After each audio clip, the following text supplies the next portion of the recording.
Всем доброе утро. Красота. Но я вам хочу сказать, что в выходные, когда мы были на даче, было тепло. Вот вчера был очень холодный ветер, а сегодня с утра -1. Ну, такая себе погода, знаете ли, не очень весенняя.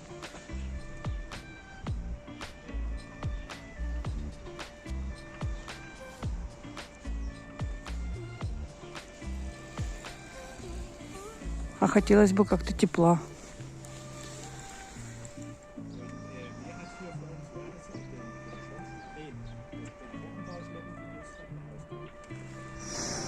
Я уже, честно говоря, начала стирать зимние куртки, готовить зимнюю обувь, слаживать. Подоставала кроссовки. А нет, вчера пошла без шапки, замерзла. Сегодня одела шапку. А тут строительные работы вовсю идут.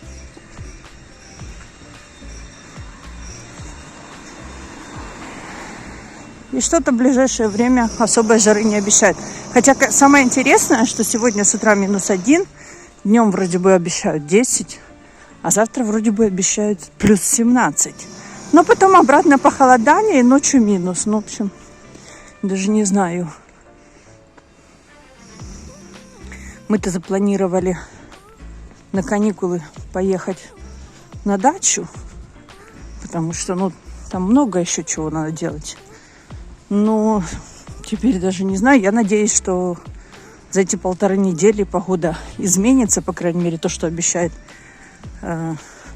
прогноз погоды. Он мало бывает точным на 1,5 недели вперед. Поэтому я надеюсь, что все-таки будет тепло, чтобы никто не померз и не заболел, конечно же. Но красота, смотрите же, весна. На деревьях весна. А на градуснике не очень весна. Так как это предпоследняя неделя перед весенними каникулами, то на этой неделе дети вовсю в школах пишут контрольные. У старшей пробные экзамены. Вот, уже один она написала, по-моему, сегодня или завтра пробный по математике будет писать. Вот. Потом каникулы старшей и у младшей. Потом старшая выходит, чуть-чуть учится, недельку буквально уезжает в лагерь от школы на неделю. Приезжает, а там уже май месяц. А в мае у них начинаются консультации, подготовка к выпускным экзаменам. В общем, у старшей уже, считай, до весенних каникул и закончится учеба. Вот. А младшая поедет летом в лагерь. От школы тоже. Это школы организовывают и везут детей в лагерь на 5 дней. Во время учебы. И, насколько я знаю, так делают все школы. По крайней мере, те, которые я знаю. Сегодня решила попробовать. Очень много слышала отзывов по поводу таких булочек, как синнабоны. Но ни разу их не готовила. А это посмотрела блогера Ольга и семья. И мне так понравилось, как-то у нее так все легко, раз, она все так быстренько поделала. И вроде бы, как показалось, мне так все просто. В общем, я списала у нее рецепт и тоже готовлю по ее рецепту синнабоны. Надеюсь, у меня получатся такие же красивые, как и у нее. Ну все, у меня тоже есть помощница, которая будет мне помогать. Так, начинаем.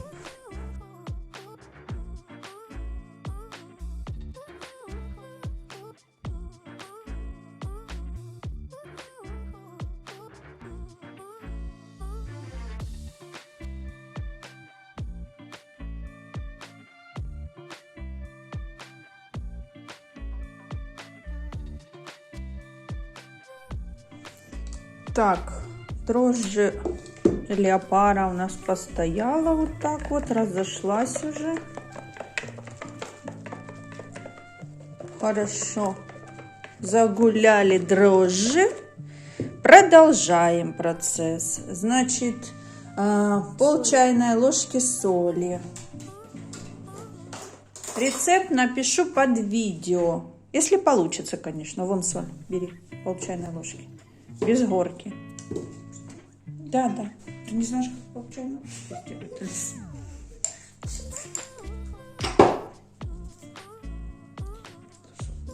Не люблю соль в продуктах вообще, в принципе, и в выпечке тем более. Так, перемешивай. Дальше мы добавляем яйца. Вон 2 яйца. Да, выливай их сюда. Угу. Перемешивай так, чтобы желтки разболтались. Не выплюхивай с тарелки, аккуратней. Угу, хорошо. Дальше топленое масло. Вот.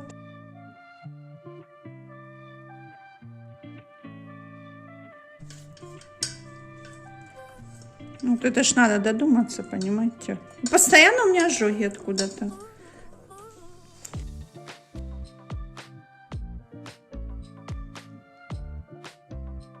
Муку добавляем постепенно, давай по 5 ложек.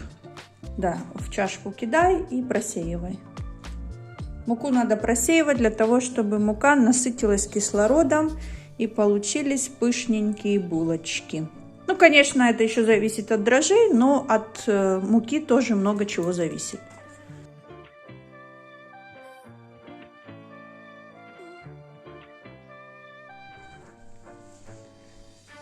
Я одела перчатки для того, чтобы лишить хейтеров пописать гадости про мои ногти. Нет, шутка. Нет, не шутка. Нет, шутка. Одела, потому что мне потом лень чистить ногти от теста, поэтому я в перчатках. Но это не совершенно не для того, чтобы вам было приятно, потому что вам нечего будет написать о моих ногтях. Я их потом покажу все равно. Ногти ужас.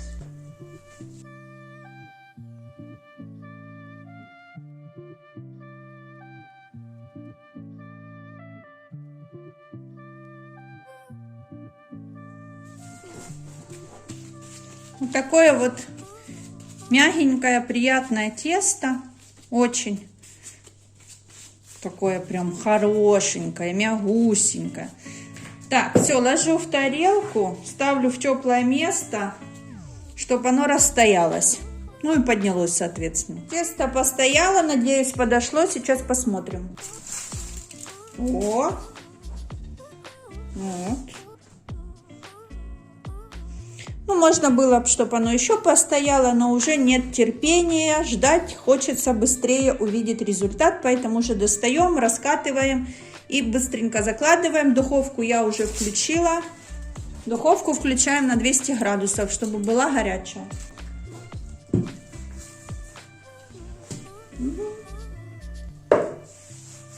Ой, какое оно тепленькое. Ой, еще и пукает. Ну, так делает. Это перчатки. Нет, это воздух. Ой, какое оно хорошенькое. Вон, видишь, воздух.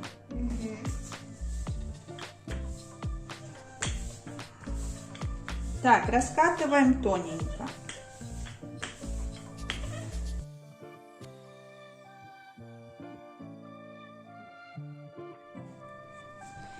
Я вам хочу сказать, что тесто очень рабочее, очень приятное, податливое. Ну, классно, приятно работать. В общем, я уже раскатала, я думаю, достаточно.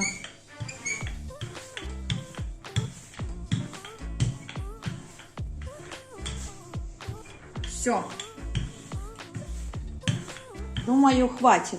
Такой большой круг получился. Теперь смазываем это маслом сливочным. Комнатной температуры, ну, мягким, знаете, чтобы размазать можно было.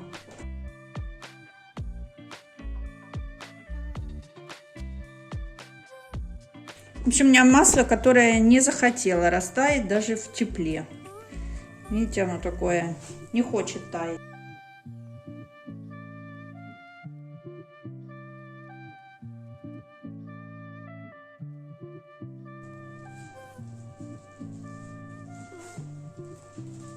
В общем, если масло у вас не хочет таять, просто вот так между рук его подержите, видите, оно растаивает.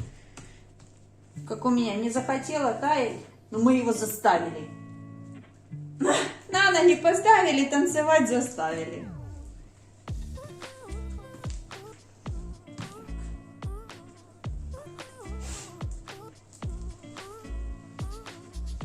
И вообще мне нравится этот процесс, вот это мазюканье этого. Смотрите, уже хорошо, но масличком все смазано. Как раз у меня руки немножко в масле, этим я сейчас смажу пергамент, на который будем ложить булочки.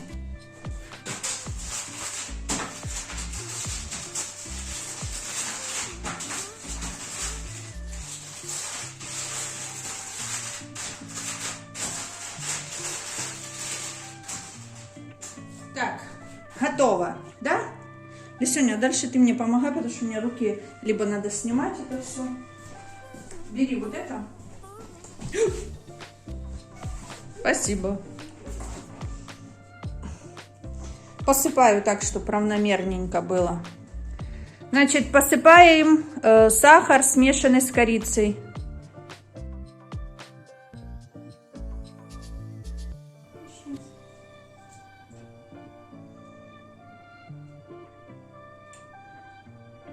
Ну, хорошо, видишь, перестала спешить и стало получаться.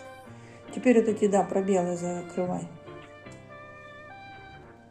Я не знаю, как оно по вкусу будет, но пахнет корица умопомрачительно. Я очень люблю корицу.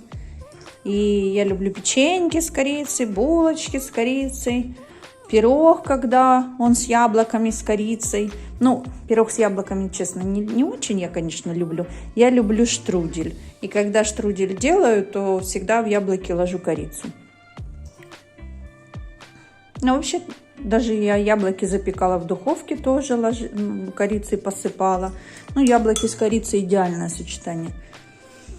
Ой, как может корица не нравится. Зая в серединке вот тут вот тоже просыпь.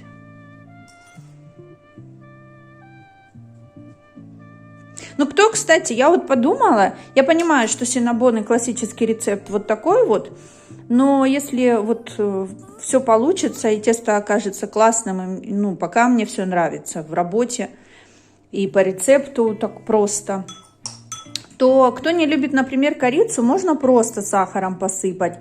Или, знаете, еще есть коричневый сахар, например.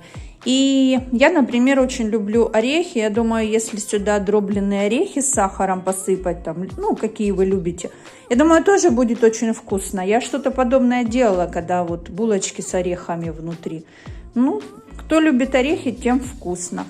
Если, я думаю, кто любит, например, там курагу или чернослив, если меленько порезать и тоже сюда потрусить, ну, почему нет? Тоже классные булочки будут. Но мы сегодня делаем классические синнабоны. По крайней мере, узнаем, вкусные они или нет, потому что никто в нашей семье их не пробовал. Как-то так получилось. Вот. Посмотрела в интернете, синнабоны впервые сделали в 1958 году. Вот. И делают их более чем в 60 странах, пекарни пекут. В Германии, не знаю, я особо по пекарням не хожу, не знаю, делают они синнабоны или нет, но я думаю, что немцам бы очень понравилось, потому что немцы очень любят корицу. И на Рождество обязательно делают печеньки с корицей. Так, все, досыпай там в серединку где-нибудь. Теперь мы это дело все сворачиваем в трубочку. Я сделаю, наверное, длинную трубочку, чтобы они были не сильно толстые. Угу.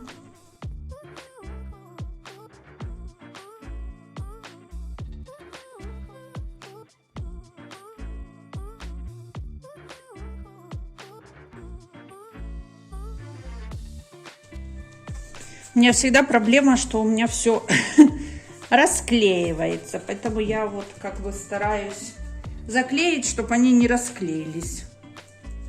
Ну, вроде бы как все ок. Все, будем резать. Так, буду, наверное, не сильно их высокие делать. Они же еще постоят, распухнут и будут большие. Зачем нам большие? Пусть лучше будут небольшие. Но вот так, как я делаю, не делайте, потому что клеенки будет капец. Ну, к сожалению, у меня нету коврика или досточки, на котором раскатывать тесто. Это еще в процессе, когда-то куплю. Но вы так не делайте, если не хотите попрощаться со своей скатертью.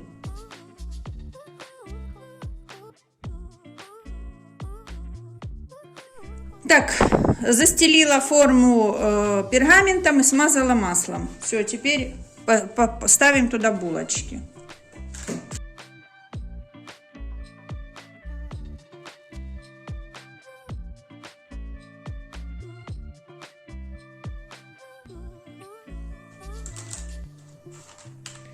Так, теперь ставим в теплое место, чтобы они немножко на дрожжах распухли.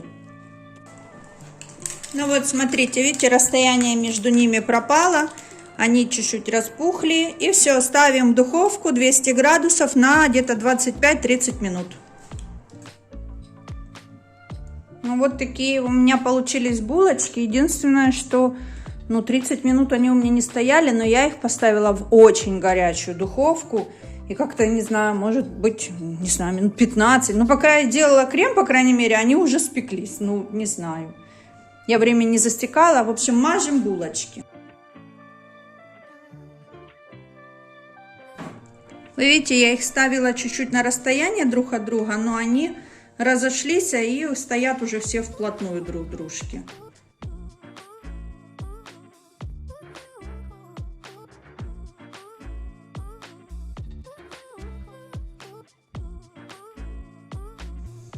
Наверное, почему на горячий? Потому что в креме есть сливочное масло, и оно, наверное, должно растаять и пропитать булочки, я так понимаю.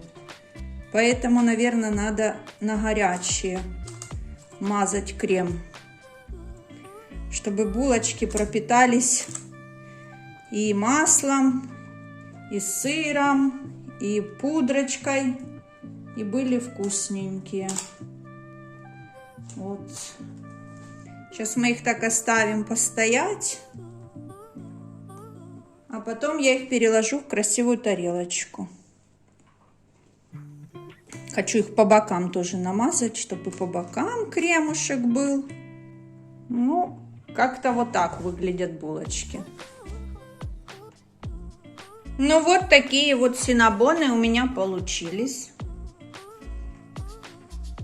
На ощупь. Ай, кстати, кто мои ногти хотел смотреть? Вот. Я такими ногтями готовлю кушать. Ужас какой, фу. Смотрите, какие они мягкие. Я, конечно, их есть не могу. Но дети мне расскажут, и муж расскажет, вкусные или нет. Если вкусные, значит, буду готовить еще. Но вот этот крем сверху, я тут чуть-чуть лизнула.